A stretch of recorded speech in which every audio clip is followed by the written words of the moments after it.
Assalamu alaikum students. Today we are going to discuss relative pronouns as we were done with the personal pronouns and possessive pronouns.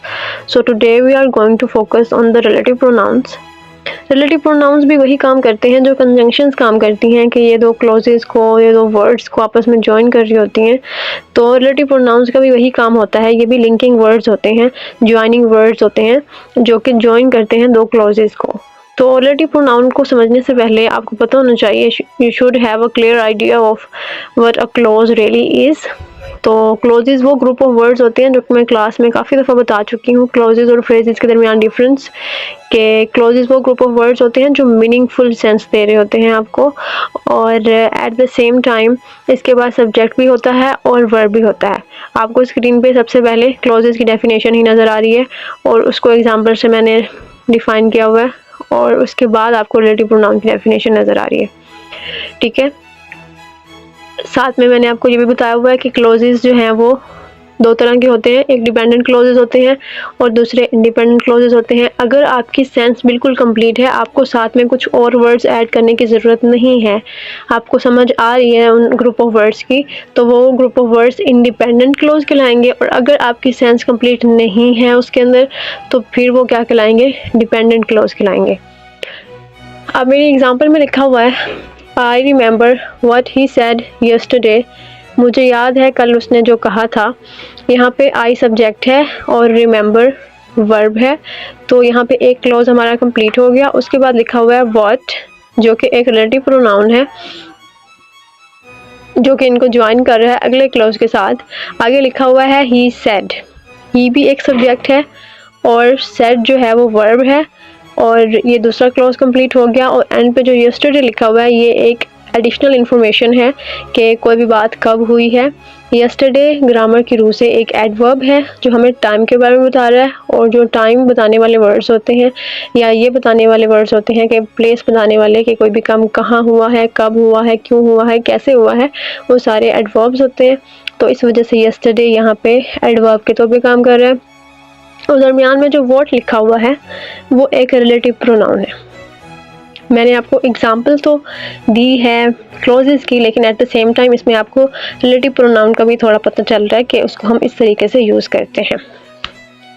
उसके बाद देख लें relative pronoun की definition कि ये एक ऐसा वर्ड होता है जो शो करता है एक नाउन या प्रोनाउन का रिलेशन बाकी सेंटेंस के साथ, कि ये किसी एक नाउन या प्रोनाउन को डिफ़ाइन कर रहा होता है और बाद में अगले क्लॉज में उसी नाउन या प्रोनाउन की ही बात कर रहा होता है। एक क्लॉज में किसी खास नाउन या प्रोनाउन की बात हुई है, तो उसके बाद हमने कोई रिलेटिव प्रोनाउन लगाया है, तो अगले क्लॉज में उसी नाउन या प्रोनाउन की बात होगी और उसी के बारे में हम डिस्कस करेंगे कोई भी बात जो उसके बारे में हमने बतानी है। तो रिलेटिव प्रोनाउन जो होते हैं वो होते हैं हु, हुम, हुज। अब आप देखें तो जो हुम है वो हु का ही ऑब्जेक्टिव केस है, हु सब्जेक्टिव केस है और हुम हु का ही ऑब्जेक्टिव केस है, और जो हुज है वो पोजेसिव केस है इसका, हु का। ठीक है, उसके बाद हमारे पास व्हाट है और फिर विच है हमारे पास और डैट है। ये पिक्चर में जो डेफिनेशन लिखी हुई है वो भी मोर और लेस यही बता रही है हमें कि रिलेटिव प्रोनाउंस जो है वो हमें बताते हैं कि जिस नाउन प्रोनाउन की हम बात कर रहे हैं उसके बारे में क्या डिस्कस किया जा रहा है। जहाँ पे जैसे लिखा हुआ है the man who is standing is my brother, यहाँ पे जो मैन है वो एंटीसीडेंट है। ये आपको मैं क्लास में बता रही थी कि एंटीसीडेंट क्या होता है। एंटीसीडेंट वो वर्ड होता है जो कि पीछे खड़ा होता है किसके, रिलेटिव प्रोनाउंस के। रिलेटिव प्रोनाउन से पहले अगर किसी भी ह्यूमन का नेम लिखा हुआ है या ह्यूमन के बारे में लिखा हुआ है, मतलब कोई कॉमन नाउन खड़ा हुआ है या किसी थिंग का नेम है, किसी प्लेस का नेम है, कोई आइडिया है, जो चीज़ भी एक रिलेटिव प्रोनाउन से पीछे खड़ी हुई है उसको हम कहते हैं उसका एंटीसीडेंट। यहाँ पर जो मैन लिखा हुआ है इसको हम एंटीसीडेंट कह सकते हैं। ठीक है, और आगे जो क्लॉज होगा उसमें उसी मैन के बारे में ही बात की जा रही होगी, वो हम एक रिलेटिव प्रोनाउन लगा कर आगे उसकी बात कर रहे हैं ताकि हम दो सेंटेंसेस को एक ही सेंटेंस की तरह इस्तेमाल कर सकें। अगर रिलेटिव प्रोनाउंस ना होते तो हमें ये दोनों सेंटेंस, ये दोनों क्लॉजेस अलग-अलग लगा के अलग-अलग लिखने पड़ते, फुल स्टॉप लगा के। ठीक है, रिलेटिव प्रोनाउन से ये फ़ायदा हो जाता है कि हम दो बातों को एक ही फ़िक्रे के अंदर कर सकते हैं। ठीक है, एक बात को दूसरी बात के साथ ज्वाइन कर सकते हैं। ठीक है। I met Zainab who has just come. तो इस एग्जाम्पल के अंदर ये बताया जा रहा है कि मैं ज़ैनब से मिला जो कि अभी अभी आई है। ठीक है। अब इसको अगर हम रिलेटिव प्रोनाउन यूज़ ना करें तो हमें अलग-अलग लिखना पड़ेगा कि I met Zainab she has just come. तो ये एक फ़िक्रा ख़त्म और उसके बाद दूसरा। अब हम इन दोनों फ़िक्रों को एक ही फ़िक्रे में भी लिख सकते हैं रिलेटिव प्रोनाउंस को यूज़ करते हुए। तो ये लिंकिंग वर्ड्स की तरह इस तरीके से काम करते हैं रिलेटिव प्रोनाउंस। ठीक है। अब देख लेते हैं कि हु को हम किस जगह पे इस्तेमाल करते हैं। ये सारे के सारे जो रिलेटिव प्रोनाउंस हैं ये अपने एंटीसीडेंट के मुताबिक आते हैं। मतलब हमने एंटीसीडेंट को देखना होता है। अगर मैं दरमियान में खाली जगह लगा देती हूँ और आपको कहती हूँ कि इसमें कौन सा रिलेटिव प्रोनाउन आएगा, तो वो हम एंटीसीडेंट को देख के ही लगाएंगे कि अगर पीछे कोई ह्यूमन खड़ा है तो इसका मतलब है कि हमने हु लगाना है। सब्जेक्टिव केस में अगर बात हो रही है फ़िक्रे में, इसका मतलब है हमने हु लगाना है। और अगर किसी भी एनिमल की बात हो रही है, किसी भी थिंग की बात हो रही है, ऑब्जेक्ट की बात हो रही है, आइडिया की बात हो रही है, तो फिर हमें पता चल जाएगा कि अब हमने यहाँ पे विच लगाना है। और अगर कोई ऐसा सेंटेंस है जिसमें एनिमल की भी बात हो रही है and at the same time किसी ह्यूमन की भी बात हो रही है, ऐसे भी सेंटेंसेस होते हैं जिसमें दोनों की बात हो रही हो, तो ऐसे केसेस में ग्रामर हमें कहती है कि हमने डैट लगाना है। और अगर कोई ऐसा सेंटेंस है जहाँ पे एंटीसीडेंट ही नहीं खड़ा, ऐसे भी सेंटेंसेस होते हैं जहाँ पे एंटीसीडेंट भी नहीं खड़ा होता, वो इम्प्लाइड होता है। इम्प्लाइड का मतलब है कि वो छुपा होता है, उसको इशारतन जाहिर किया जा रहा होता है लेकिन फ़िक्रे में उसका कोई मेंशन नहीं होता। तो उस सूरत हाल में हमने कौन सा रिलेटिव प्रोनाउन लगाना है? उस सूरत हाल में हम लगाते हैं व्हाट। तो इसी एंटीसीडेंट को देख के ही हम लगाते हैं। बहरहाल हु को हम उस वक्त इस्तेमाल करते हैं जब हम सब्जेक्टिव केस की बात कर रहे होते हैं। आई मेट ज़ैनब, यहाँ पर अगर हम पूरे फ़िक्रे को पढ़ें तो ये एक सब्जेक्टिव केस में बात हो रही है ज़ैनब की। I met Zainab who has just come, जो कि अभी अभी आई थी। ठीक है, जो कि अभी अभी आई है, मैं उससे मिला। दिस इज़ द गर्ल, यहाँ पर हम जो की सेंस में उसकी ट्रांसलेशन कर रहे हैं। किसकी?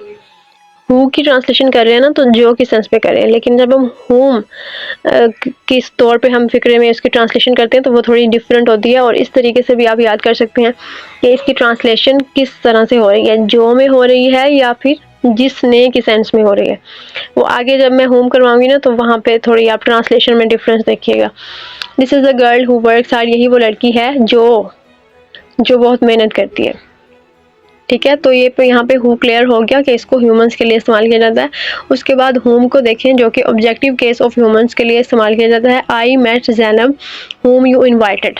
ऊपर हमने हु को ट्रांसलेट किया था जो की सेंस में। यहाँ पे है आई मेट ज़ैनब, मैं ज़ैनब से मिला या मिली। हुम यू इनवाइटेड, जिसे या जिसको।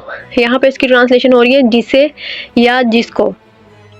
तो ये एक बहुत इजी वे है आपके लिए इसको समझने का कि यहाँ पर हमने किस तरीके से लगाना है, हमने हु लगाना है या हुम लगाना है। अगर आपकी ट्रांसलेशन में जो की सेंस बन रही है तो आप हु लगाएंगे, और अगर जिसे या जिसको की सेंस बन रही है तो आप लोग हुम लगाएंगे। दिस इज़ द गर्ल हुम ऑल प्रेज, जिसकी हर कोई तारीफ़ करता है।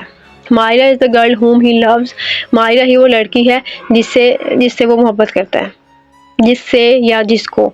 तो इसके सेंस जब बनेगी तो आप हुम लगाएंगे, वहाँ से पता चलेगा कि ये ऑब्जेक्टिव केस में है।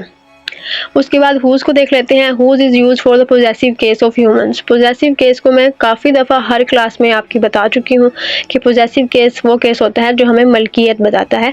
जैसे अगर नाउन्स को यूज़ करते हुए हमने मलकियत बतानी हो तो हम अपोस्ट्रोफी एस लगा देते हैं उस शख्स के नेम के आगे जिसकी हमने मलकियत दिखानी है, और आगे हम उस चीज़ को लिख देते हैं जिसकी हमने मलकियत दिखानी है। Like this is Aslam's car. तो ये मैं आपको काफ़ी दफ़ा बता चुकी हूँ कि पोजेसिव केस हमें बताता है कि कोई भी चीज़ किसकी है। तो WH फैमिली में भी एक ऐसा वर्ड है जो हमें बताता है कि कोई भी चीज़ किसकी है। This is the boy whose father lives in London, यही वो लड़का है जिसका फादर लिव्स इन लंदन, जिसके वालिद साहिब लंदन में रहते हैं। ठीक है, अब यहाँ पे क्या है, बात हो रही है बॉय की, जिसके साथ अगर आप सिर्फ बॉय को देख के अंधाधुंध लगा दें तो फिर आप लगा कहेंगे यहाँ पे हु लगेगा। लेकिन अगर आप पूरे फ़िक्रे को ट्रांसलेट करें तो यहाँ पे थोड़ी पोजेशन भी शो हो रही है कि यही वो लड़का है जिसका फादर। अब फादर किसका है? उस लड़के का, तो वो उससे बिलोंग करता है कि नहीं करता? ठीक है, तो वो उसका अब्बू है, तो ये उसकी पोजेशन है। ठीक है, तो इस लिहाज से हम यहाँ पे हुज लगाएंगे कि वो किसी का सन है, वो किसी का सन है, तो इस लिहाज से हम कह सकते हैं कि ये एक काइंड ऑफ उसकी अपनी मलकियत है। Reema is a girl whose parents are poor. Reema ही वो लड़की है जिसके वालिदैन बहुत गरीब हैं। यहाँ पोजेशन की सेंस में इसको इस्तेमाल किया जाता है। उसके बाद हम विच को देख लेते हैं। तो विच को हमने, जैसे मैंने पहले बताया इंट्रोडक्शन में, कि इसको हम ऑब्जेक्ट्स के लिए, नॉन ह्यूमन बींग्स के लिए, अगर हम इसको एक वर्ड में बयान करें ना, तो हम कहेंगे कि नॉन ह्यूमन बींग्स के लिए उसमें एनिमल्स भी आ जाते हैं, थिंग्स भी आ जाती हैं, ऑब्जेक्ट्स भी आ जाते हैं, आइडियाज़ भी आ जाते हैं, नाउन फ्रेजेस, हर चीज़ के लिए इसको इस्तेमाल किया जाता है। लेकिन इसको ह्यूमन्स के लिए इस्तेमाल किया जाता है, लेकिन सिर्फ एक केस में इस्तेमाल किया जाता है, जब हमने चॉइस मेक करनी हो, जब हमने बहुत सारे ह्यूमंस में से किसी एक की बात करनी हो। अगर हम वर्ल्ड कप की बात कर रहे हैं तो वहाँ पे बहुत सी टीम्स मौजूद हैं, तो अगर हमने किसी एक टीम की बात करनी है कि which team one the match, तो वहाँ पे अगर हम हु लगाएंगे, हुज लगाएंगे या होम व्हाटएवर लगाएंगे, तो वो कुछ भी सूट नहीं करेगा, वहाँ पे सिर्फ विच ही सूट करेगा। तो इस वजह से हम ह्यूमंस में चॉइस मेक करने के लिए सिर्फ इसको इस्तेमाल करते हैं। अदरवाइज़ हम इसका जो ज़्यादातर इस्तेमाल है विच का, वो हम थिंग्स के लिए करते हैं, ऑब्जेक्ट्स के लिए करते हैं, आइडियाज़ वगैरह के लिए करते हैं। ठीक है, दिस इज़ द हाउस। यहाँ पे हाउस हमारा एंटीसीडेंट है और इसको देख के हमने लगाना है विच, जो कि एक प्लेस का नाम है हाउस, और कोई थिंग भी कह सकते हैं हम इसको। तो ये नॉन ह्यूमन बीइंग है, कोई इसके अंदर जान नहीं है, नॉन लिविंग थिंग है, तो हम इसके साथ इस वजह से विच लगा देते हैं। उसके बाद लिखा हुआ है द बुक। बुक क्या है? एक थिंग है, ऑब्वियस सी बात है, ये एक थिंग का नाम है, और जब भी आप किसी थिंग को देखें तो आपने उसके साथ विच लगा देना है। उसके बाद लिखे हुए हैं फ्लावर्स। फ्लावर्स भी क्या हैं? नॉन ह्यूमन थिंग्स हैं, नॉन ह्यूमन बीइंग्स हैं, इंसान तो नहीं है, तो फिर इस वजह से हम इसके साथ भी विच लगा देंगे। उसके वोट को हम कहाँ पे इस्तेमाल करते हैं? जैसा कि मैंने सबसे पहले एग्जांपल में वोट को यूज़ किया था, I remember what he said yesterday. तो वोट के बारे में अमेजिंग चीज़ ये है कि ये अपने एंटीसीडेंट को शो नहीं करता। ठीक है, जैसे पिछले जो भी हमने पढ़े हैं रिलेटिव प्रोनाउंस, उसके अंदर बहुत इजी था कि कोई ह्यूमन से के बाद में आ रहा है, तो कोई थिंग्स के बाद में आ रहा है, ऑल दैट। लेकिन वोट जो है वो अपने एंटीसीडेंट को शो नहीं करता। इसका एंटीसीडेंट होता है लेकिन हिडन होता है, इम्प्लॉयड होता है। इम्प्लॉयड का मतलब होता है इशारतन छुपा हुआ, मख्फी। ठीक है, तो ये अपने एंटीसीडेंट को बिल्कुल भी शो नहीं करता। आई से व्हाट आई मीन, मैं वही कहता हूँ जो मेरा मतलब होता है। आई मीन व्हाट आई से, इस तरीके से उलट भी कह सकते हैं। तो यहाँ पे क्या है कि हमने देखा कि से क्या है, एक वर्ब है, और उसके बाद डायरेक्टली हमने बगैर कोई एंटीसीडेंट लगाए उसके आगे हमने एक रिलेटिव प्रोनाउन लिख दिया है। तो आप इसको इस तरीके से याद कर सकते हैं वर्ड को, कि ये बिल्कुल वर्ब के बाद में आ जाते हैं। ठीक है, अगर आपको फिक्रे में कोई भी आपको दिया गई है फिलिंग द ब्लैंक्स, जिसके अंदर कोई भी एंटीसीडेंट नज़र नहीं आ रहा, सिर्फ एक वर्ब खड़ा हुआ है, तो आप उसमें वोट लगा सकते हैं, क्योंकि अगर एंटीसीडेंट नहीं है तो ये इस चीज़ की निशानी है कि ये वोट यहाँ पे आएगा। ठीक है, तो वोट का कोई एंटीसीडेंट नहीं होता फिक्रे के अंदर, बल्कि हिडन होता है। Farid said what he needed the most was long and quite holiday. Farid ने कहा कि उसे इस टाइम जिस चीज़ की सबसे ज़्यादा ज़रूरत है वो एक बहुत लंबी और शांति भरी छुट्टी है। डैट इज़ यूज, अच्छा यहाँ पे हमारा वर्ड का जो यूज़ है वो ख़त्म हो गया है। उसके बाद डैट की तरफ बढ़ते हैं। अब क्या है कि कुछ ऐसे सेंटेंसेस आते हैं हमारे पास जहाँ पे हमारे पास दोनों ह्यूमंस भी होते हैं, आई मीन कोई पर्सन की बात भी हो रही है, एट द सेम टाइम किसी भी थिंग की बात भी हो सकती है, या किसी एनिमल की बात भी हो सकती है। तो ऐसे केसेस में हम डैट को इस्तेमाल करते हैं। डैट के 3-4 यूजेस हैं। तो सबसे पहला यूज इसका यही है कि जब हम दोनों को इस्तेमाल करते हैं तो तब हम इसको इस्तेमाल करते हैं। The girl and her dog, यहाँ पे दो लोगों को की बात हो रही है एंड लगा के। एंड एक क्या है? कंजंक्शन है। और कौन सी कंजंक्शन है? कोऑर्डिनेटिंग कंजंक्शन है। सही। अब क्या है? The girl and her dog, यहाँ पे दोनों की बात हो रही है। That were phone near station. अब ऐसे सेंटेंसेस जिसमें एक ह्यूमन की बात भी हो जाए और एक एनिमल की बात भी हो जाए, या फिर किसी थिंग की बात भी आप कह सकते हैं, तो ऐसे केसेस में हम क्या लगाते हैं? डैट लगाते हैं। The man and his book, यहाँ पे भी दोनों चीज़ों की बात हो रही है। अगर सिर्फ मैन होता तो हम हु लगा देते हैं, अगर सिर्फ बुक होती तो हम विच लगा देते हैं, लेकिन दोनों चीज़ों की बात हो रही है, इस वजह से हम यहाँ पे डैट लगाएंगे। यहाँ पे डैट आएगा।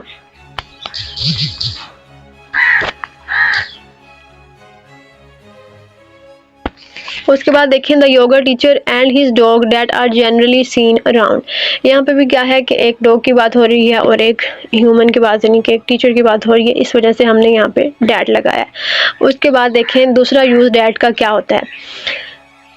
There are some other uses of that as well, like it is used with superlative degrees of the adjectives।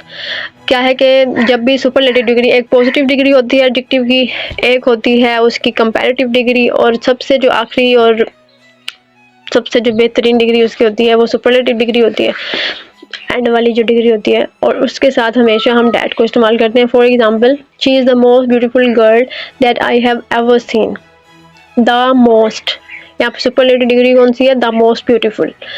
तो आर्टिकल का भी एक रूल है, मैंने आपको पढ़ाया था कि आर्टिकल में भी एक रूल है कि जब भी आपने सुपरलेटिव डिग्री यूज़ करनी है उससे पहले आपने द ज़रूर लगाना है। तो ये चीज़ भी आपको यहाँ से पता चल गई। और दूसरी चीज़ ये कि जब भी सुपरलेटिव डिग्री आपने यूज़ करनी है तो उसमें अगर आपको रिलेटिव प्रोनाउन की ज़रूरत है, आपने यूज़ करना है, तो वो डैट ही लगेगा। उसके बाद क्या है कि कुछ ऐसे सेंटेंसेस होते हैं जो इंट्रोगेटिव प्रोनाउन से स्टार्ट होते हैं। अब ये जितने वर्ड्स मैंने आपको WH फैमिली के बताए हैं जो कि रिलेटिव प्रोनाउन के तौर पे यूज़ हो रहे हैं, इन्हीं सारे वर्ड्स को हम क्या करते हैं बगैर डैट के, इनको हम इंट्रोगेटिव प्रोनाउंस के तौर पर भी इस्तेमाल करते हैं, लेकिन इन अ सेंस कि हम इसको फ़िक्रे के शुरू में रखते हैं।